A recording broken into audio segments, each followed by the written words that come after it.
Bismillahirrahmanirrahim. Assalamualaikum warahmatullahi wabarakatuh. Perkenalkan, nama saya Fahmi Hidayat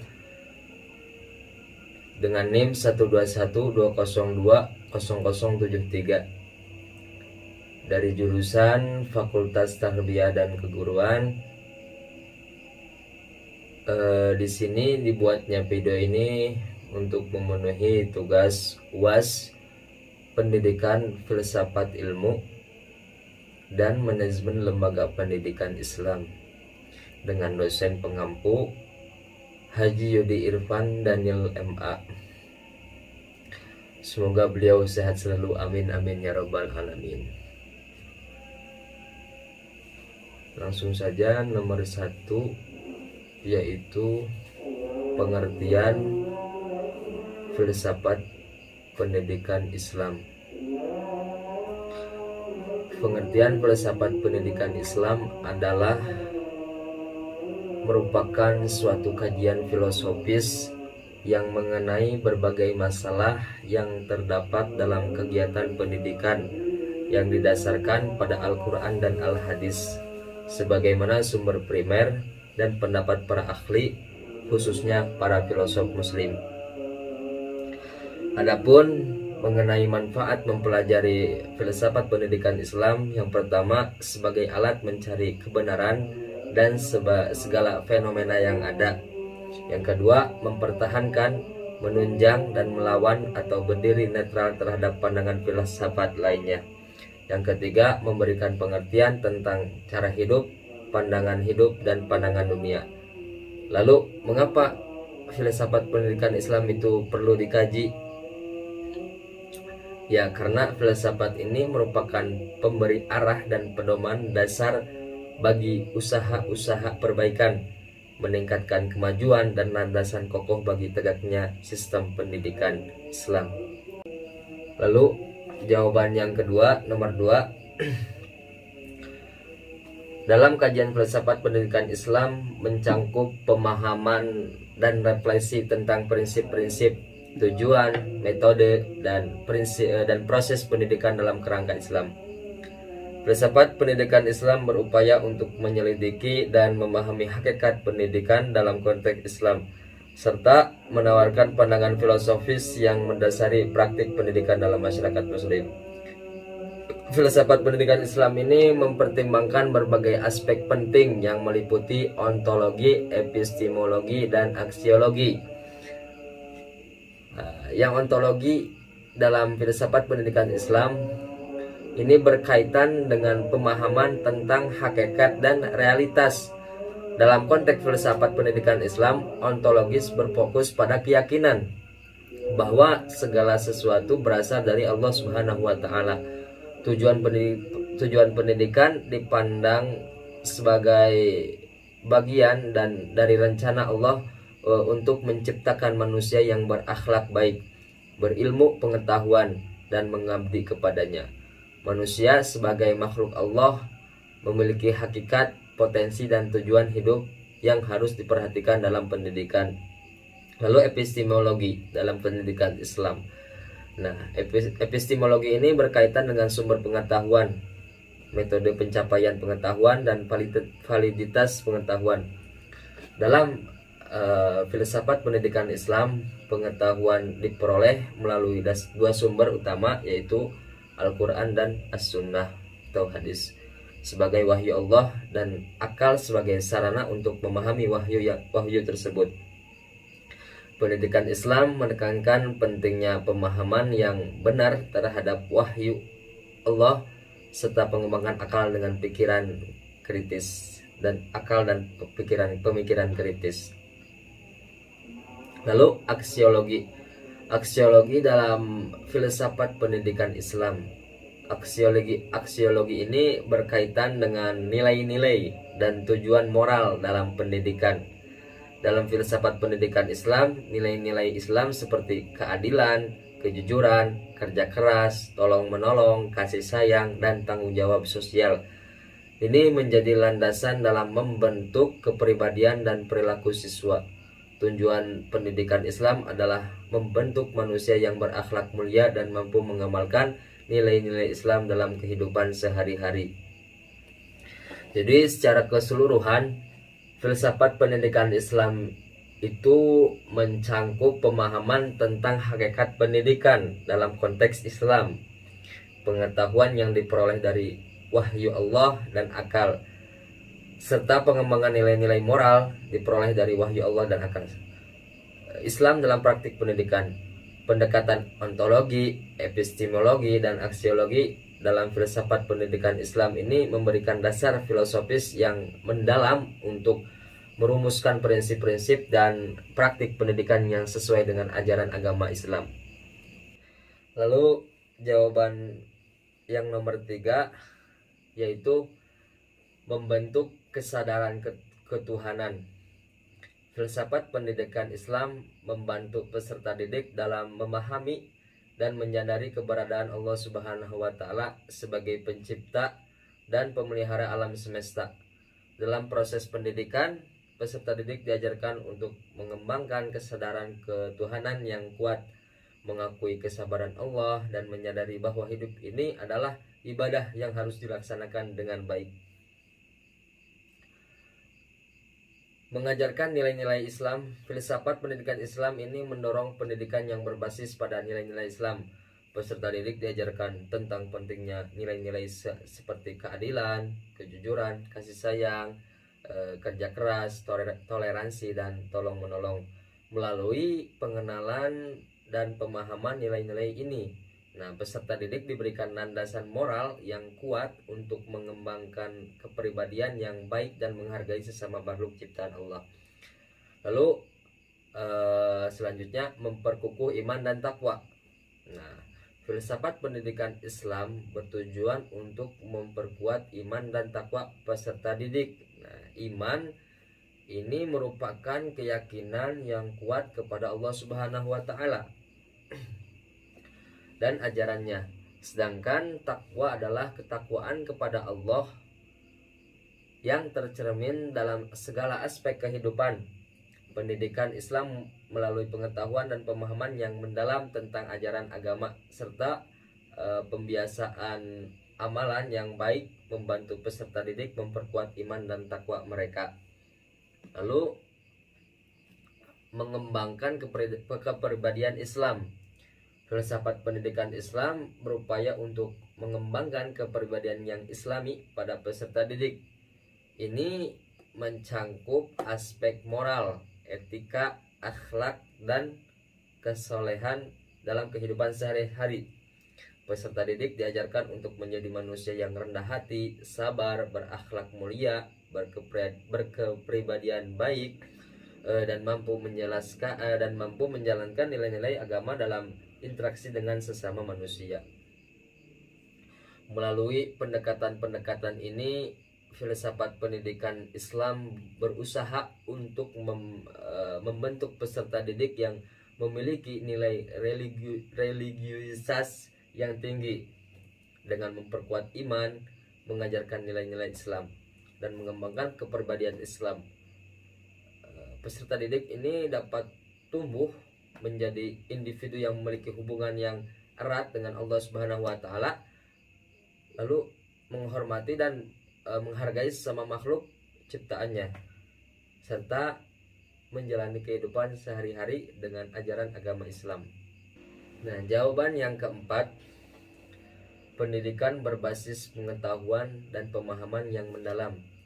Seorang pendidik perlu memberikan pengetahuan dan pemahaman yang mendalam tentang agama kepada peserta didik. Ini mencakup pemahaman yang seimbang tentang ajaran agama, nilai-nilai prinsip, dan konteks historisnya. Dengan pemahaman yang baik, peserta didik atau mampu membedakan antara ajaran agama yang sejati dengan penafsiran sempit atau ekstremistik. Mengajarkan toleransi dan penerimaan. Pendekatan pendidikan harus mengajarkan nilai-nilai toleransi, penghargaan terhadap perbedaan, dan penerimaan terhadap pluralitas. Peserta didik perlu diberitahu bahwa agama tidak boleh digunakan untuk sebagai alat membenarkan diskriminasi. Lalu pengembangan kritis berpikir dan pemahaman yang kontekstual. Seorang pendidik perlu mendorong peserta didik untuk mengembangkan keterampilan berpikir kritis dan analitis. Peserta didik juga harus diajarkan untuk mempertanyakan dan memahami konteks historis, sosial, dan budaya di balik ajaran agama. Dengan pemahaman yang kontekstual, peserta didik dapat melihat kompleksitas ajaran agama dan menghindari penafsiran yang sempit atau terlalu absolut. Pendidikan nilai universal. Seorang pendidik perlu mendepankan nilai-nilai universal yang bersifat manusiawi, seperti martabat manusia, keadilan, empati, dan kesetaraan. Contoh teladan dari pendidik. Seorang pendidik harus memberikan contoh teladan yang baik dalam menjalankan agama dengan sikap yang seimbang dan inklusif. Sikap pendidik yang memperhatikan nilai-nilai agama dengan rasa tanggung jawab, toleransi, dan keadilan dapat menjadi inspirasi bagi peserta didik untuk menginternalisasikan nilai-nilai tersebut dalam kehidupan sehari-hari. Nah, dengan mengadopsi sikap-sikap ini, seorang pendidik dapat membantu mengaktualisasikan nilai-nilai agama dalam cara yang positif dan menghindari pengkultusan serta fanatisme yang berpotensi merugikan. Pendidikan yang mendalam, inklusif, kritis, dan berdasarkan nilai-nilai universal dapat membantu peserta didik untuk memiliki pemahaman yang lebih luas, kritis, dan seimbang tentang agama mereka. Dapat memperkuat pemahaman tentang nilai-nilai universal seperti toleransi, keadilan, dan empati yang dapat menghambat fanatisme dan intoleransi. Dan juga dapat membantu peserta didik untuk mengembangkan keterampilan berpikir kritis dan analisis sehingga mereka mampu menganalisis dan menafsirkan ajaran agama dengan konteks yang tepat. Yang terakhir, dapat memperkuat pemahaman tentang nilai-nilai agama yang menekankan bahwa pada cinta kasih, perdamaian, dan kebaikan, sehingga mengurangi kemungkinan terjadi pengkultusan dan fanatisme yang berpotensi merugikan. Jawaban yang kelima, dalam menghadapi tantangan zaman yang ditandai dengan kesulitan dalam kehidupan sosial dan fokus pada aspek ekonomi dalam menghadapi kritis dan resesi global, sikap ideal seorang pendidik dapat mencakup beberapa hal. Yang pertama, menjadi teladan.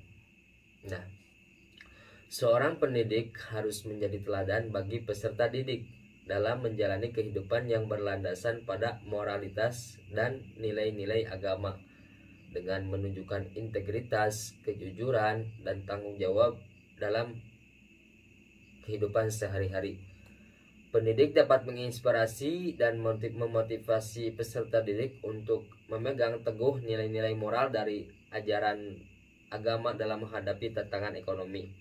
Lalu yang kedua, menghubungkan nilai agama dengan konteks Islami, dengan konteks ekonomi. Nah, seorang pendidik perlu mampu menghubungkan nilai-nilai agama dengan konteks ekonomi yang dihadapi oleh masyarakat. Hal ini juga dapat dilakukan dengan mengajarkan kebijakan ekonomi yang berpihak kepada kepentingan bersama. Pendidik juga dapat memberikan contoh-contohnya bagaimana ajaran agama dapat diimplementasikan dalam praktik ekonomi yang bertanggung jawab dan bermanfaat bagi masyarakat. Lalu yang ketiga, pemberdayaan ekonomi berbasis nilai. Nah, seorang pendidik dapat memfasilitasi pemberdayaan ekonomi berbasis nilai dari bagi peserta didik dan masyarakat. Ini dapat dilakukan melalui pendidikan kewirausahaan yang berorientasi pada nilai-nilai agama, mengajarkan prinsip-prinsip etis dalam bisnis dan kerja, serta menggalang kolaborasi dalam membangun ekonomi yang berkelanjutan dan berkeadilan. Lalu yang terakhir, menginspirasi dan mendorong kritisitas sosial. Nah, seorang pendidik harus menginspirasi dan mendorong peserta didik untuk menjadi agen perubahan sosial melalui pendidikan yang kritis. Peserta didik dapat mengenali ketidakadilan sosial dan mencari solusi yang berlandaskan moralitas dan nilai-nilai agama. Pendidik dapat membimbing peserta didik untuk mengembangkan kepedulian sosial, tanggung jawab terhadap sesama, dan semangat keadilan dalam berkontribusi pada perbaikan masyarakat. Nah, dengan sikap ini yang mana sudah disebutkan di atas, seorang pendidik dapat membantu peserta didik dan masyarakat menghadapi tantangan zaman yang dihadapi, tetapi menjunjung tinggi moralitas dan ajaran agama serta berkontribusi pada pembangunan masyarakat yang berkeadilan dan berkelanjutan. Jawaban yang keenam, nomor 6. Dalam Islam, pendekatan terhadap interaksi manusia dengan alam semesta melalui jalur pendidikan berlandasan pada konsep tauhid atau keyakinan dalam keesaan Tuhan, khalifah atau pengelola bumi, dan amanat atau tanggung jawab. Berikut adalah beberapa aspek dalam Islam yang relevan dalam menghadapi masalah interaksi manusia dengan alam semesta. Yang pertama, tauhid. Konsep tauhid mengajarkan bahwa semesta ini adalah ciptaan Tuhan yang penuh keagungan dan kebijaksanaan. Manusia diberikan tanggung jawab sebagai khalifah di bumi untuk menjaga dan memelihara ciptaan Allah dengan cara yang bijaksana. Ini menunjukkan bahwa manusia harus menghormati, menghargai, dan bertanggung jawab terhadap alam semesta sebagai wujud ibadah kepada Tuhan. Lalu yang kedua ada himayah. Himayah ini pemeliharaan. Islam menekankan pentingnya pemeliharaan alam semesta, himayah al-bi'ah, sebagai bagian dari tanggung jawab khalifah. Manusia diberikan kekuasaan dan otoritas, tetapi juga dituntut untuk menggunakan sumber daya alam dengan penuh kebijaksanaan, menjaga keseimbangan ekosistem, dan melindungi keanekaraan hayati. Lalu yang ketiga, berbagi dengan keadilan. Pendidikan Islam mengajarkan nilai-nilai berbagi dan keadilan dalam interaksi manusia dengan alam semesta. Manusia dianjurkan untuk menggunakan sumber daya alam dengan adil, tidak melampaui batas, dan mempertimbangkan kepentingan bersama. Islam mendorong pembagian yang adil dalam manfaat alam serta mendorong kesadaran sosial dan kesetaraan dalam distribusi sumber daya alam. Lalu yang keempat, pembangunan berkelanjutan. Islam mengajarkan pentingnya pembangunan berkelanjutan. Islam dapat mempromosikan kesadaran akan pentingnya keberlanjutan dan kelestarian alam, mengajarkan praktik-praktik yang ramah lingkungan, dan mendorong solusi inovatif untuk mengatasi masalah lingkungan seperti polusi dan perubahan iklim. Lalu yang terakhir, yang kelima, yaitu etika konsumsi dan penggunaan. Pendidikan Islam juga mengajarkan etika konsumsi dan penggunaan sumber daya alam yang bertanggung jawab. Nah, Islam mendorong manusia untuk menggunakan sumber daya alam dengan hemat, tidak berlebihan, dan tidak membabi buta. Hal ini mencakup praktik-praktik seperti daur ulang, penghematan energi, pertanian berkelanjutan, dan pengolahan air yang efisien. Melalui pendidikan Islam yang mendalam dan holistik, peserta didik diharapkan dapat memahami dan menerapkan prinsip-prinsip ini dalam interaksi mereka dengan alam semesta. Mereka diajarkan untuk menjadi khalifah yang bertanggung jawab, menjaga kesinambungan kehidupan, dan menghormati kebijaksanaan Tuhan. Mungkin sekian video dari saya. atas jawaban-jawaban yang barusan. Semoga terjawab dan semoga tidak ada salah. Sekian dari video saya, kurang lebihnya mohon maaf karena saya di sini tahap belajar. Allahumma muwaffiq ila aqwamit thoriq. Wassalamualaikum warahmatullahi wabarakatuh.